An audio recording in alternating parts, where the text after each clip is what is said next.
Your mind is the battlefield where every victory or defeat in life is decided. Before anything happens in your reality, it happens in your head. Every action, every decision, every breakthrough starts as a thought. But here's the truth. Most people are walking around with a mind that's completely out of control. They let fear dictate their choices, doubt paralyze their progress, and negativity poison their potential. And they wonder why they're stuck. They wonder why success feels so far away. The mind is a tool. It can work for you or it can work against you. If you don't master it, it will master you. Most people live in reaction mode, reacting to problems, reacting to circumstances, reacting to the opinions of others. They let their emotions drive their decisions, and as a result, they keep getting the same results. They say they want change, but they don't change their thinking. They want success, but they fill their mind with limitations. And then they look at their life and say, why isn't anything working for me? It's because they haven't taken control of the one thing that controls everything, their mind.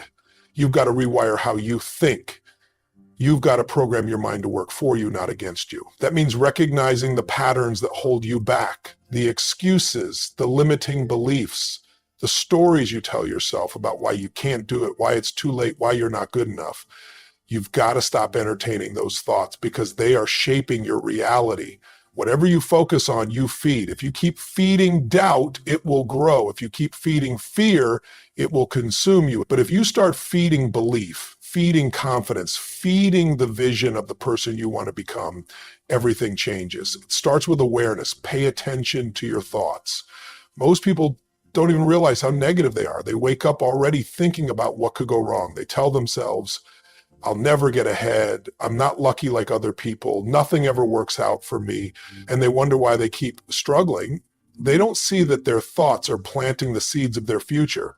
If you keep telling yourself you can't, you won't. If you keep telling yourself you're stuck, you'll stay stuck. But here's the good news. Just like you trained your mind to work against you, you can retrain it to work for you. It's not magic. It's not some secret only a few people know. It's a choice. It's a commitment. It's about deciding that from this moment forward, you will take control of your thoughts. You will reject the negativity, reject the self-doubt, reject the fear, and replace it with certainty, replace it with faith, replace it with an unstoppable mindset that says, no matter what comes my way, I will find a way. You've got to condition your mind daily. You can't just hope for a better mindset. You have to work at it. Just like you train your body in the gym, you have to train your mind to be strong. That means controlling what you consume. Who are you listening to? What are you watching? What are you reading? Because whatever you feed your mind will shape your reality. If you're constantly filling your head with negativity, news, gossip, toxic conversations, don't be surprised if you feel drained, anxious, and overwhelmed.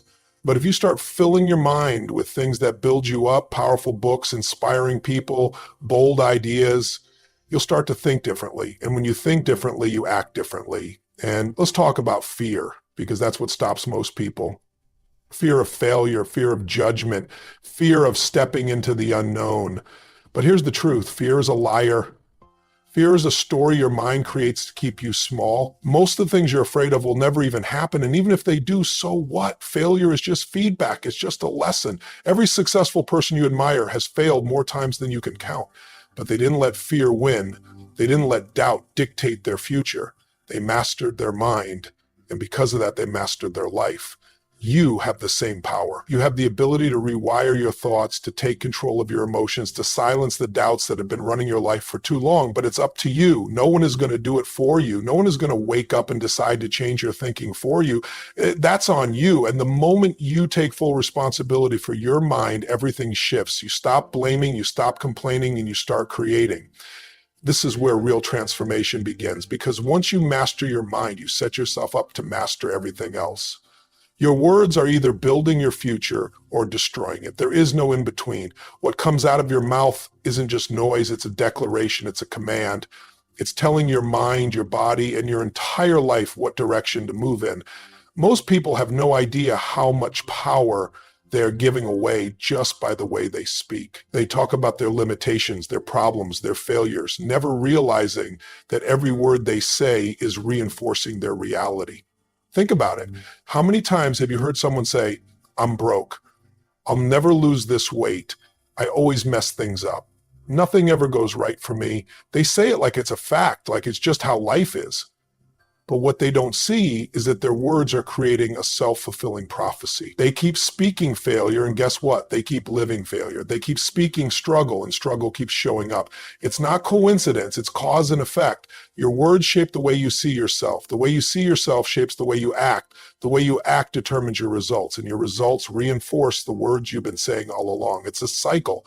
If you don't change your language, you don't change your life. You can have all the talent in the world, but if your mouth is working against you, you will never break through. You've got to become hyper aware of what you say, because your subconscious mind is always listening, doesn't know the difference between a joke and reality. You say, I'm so stupid, even if you're just messing around, and your mind registers it as truth. You say, I'm not good enough, and your actions will start matching that belief. But the opposite is also true. If you start speaking strength, confidence, and certainty, your mind will rise to meet it. You tell yourself, I always find a way, and suddenly your brain starts looking for solutions instead of excuses. You say, I'm built for this, and you start showing up differently, more focused, more determined, more unstoppable. Look at the most successful people on the planet. Do they walk around saying, I'm not sure if I can do this, I hope things work out, I'll try? No, they speak with absolute certainty. They say, this is happening. I will find a way. Nothing can stop me. And because they speak it, they start believing it. Because they believe it, they take massive action. Because they take massive action, they get massive results. That's how the cycle works. Now, some people will say, but I don't want to lie to myself. What if I don't feel confident? What if I don't believe in myself yet? Listen, your words don't just reflect your reality, they shape it. You don't wait until you feel strong to start speaking strength. You speak it first and the feelings follow. You don't wait until you succeed to start saying, I am successful. You say it now and your mind starts aligning with it. And it's not just about how you talk to yourself, it's how you talk to others. Some of you are surrounded by people who are constantly negative, constantly complaining, constantly tearing others down. And if you're not careful, their words become your words. You start absorbing that energy, that mindset, and before you know it, you're speaking the same way. That's why you have to protect your environment. You have to surround yourself with people who speak life, not limitations. People who challenge you to think bigger, speak bolder, and step into your power. And let's talk about what happens when you speak about your dreams. Too many people kill their own vision before it even has a chance to grow. They say, I want to start a business, but what if I fail? I want to get in shape, but I've never been able to stick with it. They attach doubt to their goals and then wonder why they never make progress. Stop doing that. Speak your dreams with conviction. Declare what you're going to do as if it's already done. I am building a successful business. I am in the best shape of my life. I am making an impact. Speak it into existence, because here's the truth. Your words are programming your future. They are planting seeds in your mind every single day. And those seeds will grow whether you like it or not. The question is, are you planting seeds of success, confidence, and belief? Or are you planting seeds of doubt, fear, and failure? You can't afford to be careless with your words. You can't afford to speak anything that doesn't serve your future. So from this moment on, you commit. You commit to speaking like the person you're becoming. You commit to eliminating weak language from your vocabulary. You commit to using your words as a weapon for your success. Because when you master your mouth, you master your destiny. Money is either your greatest tool or your greatest trap. It's either working for you, giving you freedom, power, and opportunities, or it's working against you, keeping you stuck, stressed, and controlled. And the difference between the two, it's not luck, it's not the economy, it's not where you were born or how much you make. It's your mindset. It's how you think about money, how you talk about money, and most importantly, how you manage money. Most people are living in financial survival mode. They wake up every day worried about bills, paycheck to paycheck, constantly stressed about not having enough. And they think the answer is more money. If I just made more, my problems would be solved. But that's a lie, because making more doesn't fix the problem. Learning how to control it does. How many times have you heard of athletes, celebrities, lottery winners making millions only to end up broke a few years later? They didn't control their money, it controlled them. Money has rules. And if you don't know the rules, you will always be on the losing side. The first rule, stop treating money like a mystery. Money is not emotional, it's mad, but most people attach so much emotion to it: fear, guilt, shame, even arrogance. They spend to impress people, to fill an emotional void, to escape reality, and then they wonder why they can't get ahead. You've got to take the emotion out and start treating money like a tool, because that's what it is: a tool to create freedom, to create impact, to build the life you want. You have to tell your money where to go or it will disappear. Most people don't track anything. They don't know what's coming in, what's going out, where it's going, and that's exactly why they feel like they never have enough. Money flows to people who respect it. You've got to become intentional. Where is every dollar going? Are you spending on things that actually move your life forward, or are you throwing it away on things that give you nothing in return? And let's talk about debt, because debt is a chain wrapped around too many people's necks. And listen, there's a difference between using debt strategically and being a slave to it. Most people are in the second category. They're drowning in car payments, credit card bills, loans, spending money they don't have on things they don't need, trying to impress people who don't even care. And then they wonder why they feel stuck. If you're in debt, your number one priority has to be breaking free. Because as long as you owe someone else, they own a piece of you. They own a piece of your choices. And if you don't have financial control, you don't have full control of your life. So what's the solution? First, stop making excuses. Stop saying, I'll start saving when I make more, or it's just too hard. No, it's not. It's a decision. It's a commitment. It's about learning how to make your money work for you instead of working for your money every single day of your life. You need a plan. You need to know exactly how much you need to live, how much you need to invest, how much you need to put toward your future, and then you need to stick to it no matter what.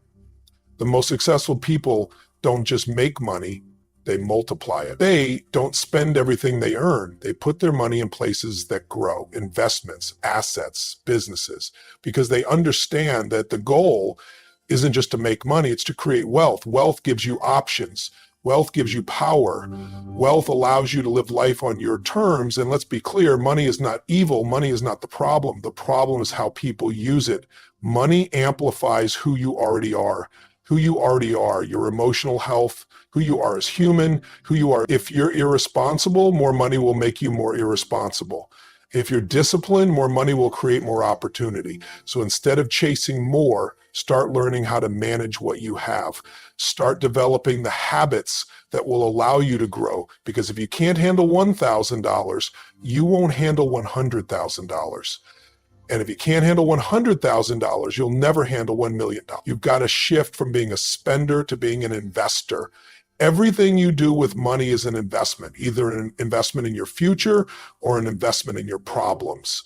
You have to start thinking long-term. Where do you want to be in 5 years, 10 years? Are the choices you're making today with your money moving you closer to that future or further away? If the answer isn't closer, it's time to make a change. This is not about how much money you make. This is about how much money you keep, how much money you grow, how much money you control. You either master your money or it will master you. Excuses will keep you exactly where you are. They are the chains that hold you back from the life you want, the life you were meant to live. And the worst part, most people don't even realize they're doing it. They've been telling themselves the same stories for so long that they actually believe them. I don't have enough time. I'm not lucky like other people. I don't have the right connections. It's just not the right moment. Sound familiar? Excuses are the lies we tell ourselves to stay comfortable. Because let's be honest, growth is uncomfortable. Change is uncomfortable.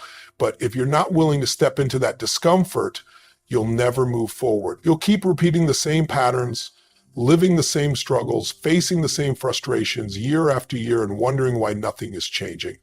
Nothing changes because you haven't changed, because you're still giving yourself permission to stay stuck. It's easy to look at successful people and think, well, they had it easier. No, they didn't. They had obstacles, challenges, failures, just like you. The difference is they refused to let those things become their excuses. They decided that no matter what, they were going to find a way. And that's the decision you have to make, because until you take full responsibility for your life, every part of it, you will always be controlled by your circumstances instead of creating your own destiny. The moment you stop making excuses is the moment you take back control. That's when real change happens. But first, you have to recognize the excuses you've been holding on to. Some of them are so ingrained in your thinking that you don't even question them anymore. You've accepted them as truth, when really they're just convenient ways to avoid taking action. Maybe you tell yourself you're too tired to wake up early and work on your goals, too busy to exercise, too broke to start that business. But are those really the reasons? Or is it just easier to stay where you are than to push yourself to be more? You have to decide what you want more, your excuses or your results, because you can't have both. The minute you stop blaming your circumstances, your past, your situation, and start owning your choices, that's when the game changes. That's when you stop waiting for things to get better and start making them better. You stop wishing for success and start doing what it takes to create it. Think about the most successful people in history. They all had reasons to quit. They all had obstacles that could have stopped them, but they made a choice to push through, a choice to refuse to accept anything less than their best. And that's what separates them from everyone else. Not talent, not luck, not connections, just the refusal to let excuses win. It's time to rewrite the story you've been telling yourself. Instead of saying, I don't have time, start saying, I make time for what matters. Instead of saying, I'm not lucky, say, I create my own opportunities. Instead of saying, I'm not ready, say, I'll figure it out as I go. That shift alone changes everything. Because when you change the way you speak about your situation, you change the way you approach it. And when you change the way you approach it, your results start changing too. Every single person who has achieved something great has faced moments where they could have made an excuse, they could have quit, they could have accepted their limitations, but they didn't. And neither can you. You have to want your success more than you want your comfort, more than you want validation, more than you want the easy way out. Because let me tell you something, the easy way out always leads to the hardest life.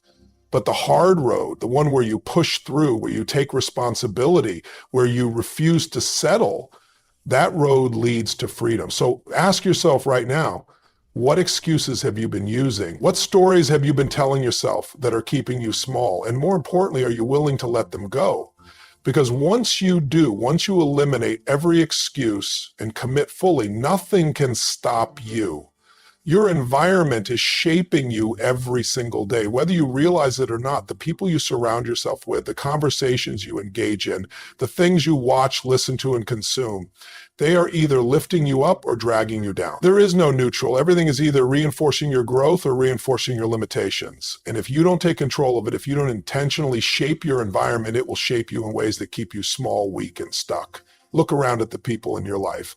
Are they pushing you forward, challenging you, making you better? Or are they holding you back, feeding your doubts, reinforcing your excuses?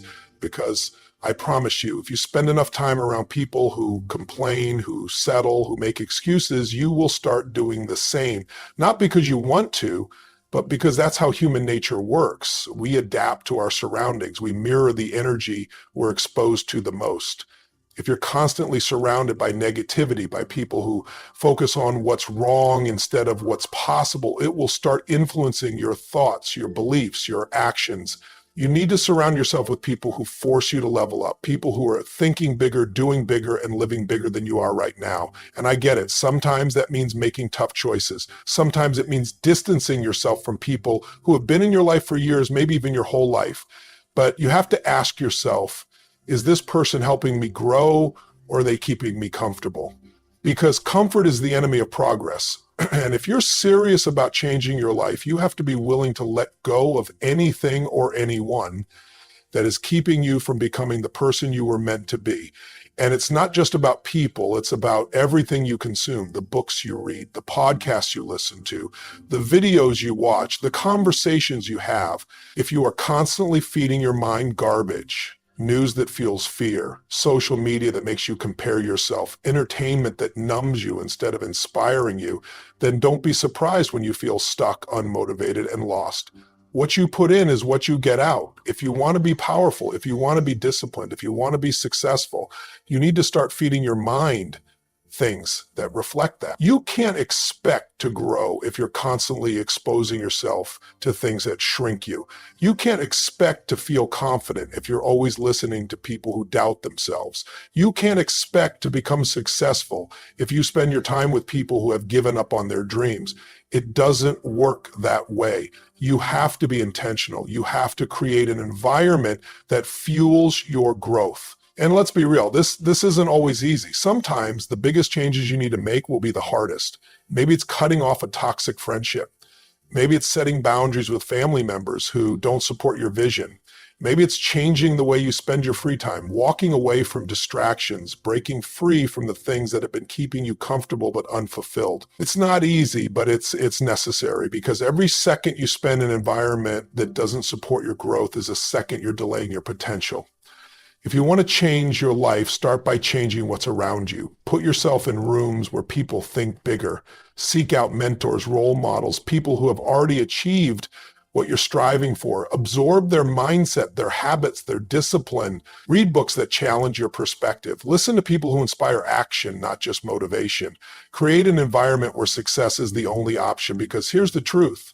Your environment is either making you stronger or making you weaker.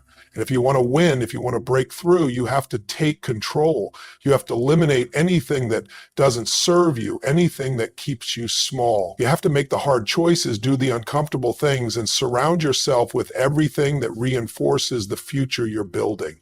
The moment you control your environment, you control your future.